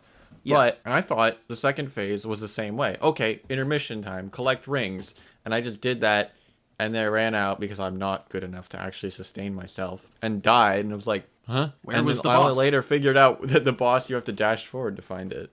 Yeah, and it was only after dying a couple times that I realized that the second phase and the first phase were different, because I was waiting like you, and that was part of the reason that I started gathering rings the second time, is because I can do that. So I think that as an end game, there would be no question that this one was the best if they just gave you rings for the final boss. Yeah. Oh yeah. Even as it stands, I mean the most manageable, because it's kind of trivial, final boss is Sonic 1. I find it so easy. Yeah. It's fine. Yeah. But it's not very interesting. I'd have to say this one is definitely my favorite, because it's difficult, but after playing it enough times, I figured out the pattern pretty well, so it's not too bad, and it's actually engaging. Yeah, and especially in terms of the production values, they do way more with it. Even with just the cutscene after the boss, chasing a boss through space is cool enough, but then you also get to actually grab the emerald, put it back on Angel Island, and watch it float back up into the sky. Yeah, that's true. This is like a nice little happy ending. Yeah, and on that day, Sonic and Knuckles became friends. One day, they may even become more than friends. Rivals, right? Yes, that is definitely what I meant. That made me think of the Padme meme. Yeah. Well, now I know what to draw for the episode. There you go. But yeah, this is an interesting Sonic game because, let's see. I guess in Sonic 2, can you play as Tails solo? Yes, but he plays exactly the same as Sonic. So technically, I guess there's an alternative playthrough in Sonic 2 if you want to, experience all the content, but it plays exactly the same. But Sonic 3 Knuckles, of course, has actually different playthroughs. So there's actual replay value rather than, aside from just getting the emeralds, which is also there. There's actually a game with extra content after you finish, which is kind of cool. Yeah, Knuckles' story is even canonically set after Sonic's, and I have a bunch of notes here about Knuckles', but I'm noticing how long our episode has gone, and I think I'm gonna nix them for now, because they're not that important, and I've said a bunch of them already. Yeah. Oh, okay. Super Mecha Sonic is a good fight, but it probably goes on too long. Yeah, I suppose so. It's neat to have an extra fight at the end, because otherwise, I mean, they do things to change up the game. But it's cool that at the end there's actually a bit of fully exclusive content. Yeah. It's a nice little way to wrap it up. Although I kind of am sad, actually, that, okay, I guess, yeah, canonically it makes sense. Although think about if it was like the ruins of the Death Egg. Point is, I'm kind of sad you don't get to do Death Egg Zone with Knuckles. Yeah, well, you don't get to do half of Sonic's bosses either, so. Yeah, I guess true. Anyway, I think that we have pretty well explained ourselves here. Yeah? That was a lot. Yeah, Sonic 3 it's a beefy game. But honestly, in my opinion, it's like classic Sonic perfected. Oh boy. Okay, you don't have to agree with No, me, I but know. it's just my opinion. I Well, really Bruce, wanted. Bruce, you have a different opinion to us on this game, so go ahead. Well, so my thing was, I really wanted to like this game more than I did, but I had so many issues with it, and from the levels being, or I guess not all the levels, but a lot of the levels just being way too big to, some of the bosses and some of the enemy placement, and it's a good game, but I think Sonic 2 is overall better than 3. Mm-hmm. I think that's a perfectly respectable opinion. I think that Sonic 2 is a game that, if I wanted to, I could just knock it out. You know, I can just play it in, like, 2 hours, maybe even less than that. Sonic 3, I have to be in a specific mood for, and I think I get a richer experience when I am in that mood, but it has to come to me at a different time, I think. Ultimately, I enjoyed my time with both, but I think that both you have valid takes. Oh yeah, I mean, I'm not gonna, if someone says they prefer 3 over 2, I'm not gonna, crucify them over it. I don't know. Maybe it's just my bias, because what I was talking about at the end there. One thing I really like about video games in general is that, unlike, you can kind of do this with books, you can take at your own pace as well, but not movies. But with video games, and Sonic 3 allows you to do this because you can actually pause between zones normally. Obviously, with re-releases and mods, whatever, you can do that too. But Right. you can take the game at your own pace, and then also, this game offers replay value. So even if you finish it, I mean, if you finish a movie or a book, you can rewatch it or reread it, but like it's the exact same thing. But I really like games where it's like, oh, I love that, and you've experienced a lot of the content, but you can still come back to it, and there's still more to experience if you want to. I mean, it's not a requirement; it's a bonus. Sure, yeah. And so because this game does that, that's really a huge thing for me. Well, and I think that's the essence of classic Sonic, is not just that it's a video game, because obviously in a movie or book you can get a different experience when you rewatch or reread or whatever, but that comes on a reinterpretation of content that you already did experience. But in a game, it's not just content that you already experienced; it's content that you missed. Right. Right. It's the gift that keeps on giving. I don't know what that voice was, but I agree, and I think that's the strength of classic Sonic's level design, is that it is so dense and has so many weird little side paths. You feel like you're getting lost deep in this bizarre world. You're getting really lost in the sauce. And that doesn't always mean that you like what you find, but it is a lot there. Yeah. All right. Well, with all that said, next week we are doing a terrible, terrible thing and tackling 5 games at once. I mean, 2 of them are racing games. None of them are substantial. That's why. Yeah. Because we're doing Sonic Chaos, Sonic Triple Trouble, Sonic Blast, Sonic Drift, and Sonic Drift 2. All for the Sega Game Gear, maybe one of them for the Master System. I don't know. Who cares? They are going to be fine, I think. We'll see when we get to them. Hopefully I won't get post-traumatic Sonic disorder once again. Well, I'm rooting for you. they're not going to treat you the way that Sonic 1 and 2 8-bit did, I think. God, I hope not. But with all that said, to our listeners, thank you so much for being here. Sorry this episode was so long. Maybe it'll be shorter once I edit it. I don't know. Maybe you could release it in 2 parts, and then with the power of lock-on technology, you could put the 2 videos together and also release them together. My God. We have the technology. Alright. Anyway, thank you all so much for listening, and I'll see you guys next week. Later. So long.